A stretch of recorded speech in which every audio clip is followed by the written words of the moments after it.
ఏమండి, మ్మ్.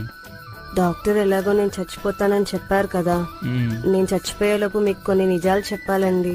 ఏంటి కరీనావి? మన ఇంట్లో 50,000 పోయాయి కదా, మ్మ్. అవి దొంగతనం చేసింది నేనేనండి. మ్మ్. అలాగే మీ మొదటి భార్య మిమ్మల్ని వదిలేయడానికి కారణం కూడా నేనేనండి. మ్మ్.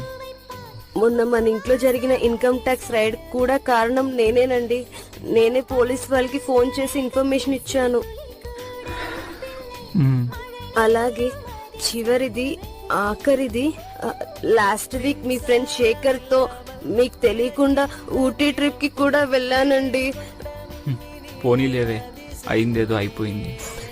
నన్ను క్షమించండి. పోనీలేవే, ఏడవకు.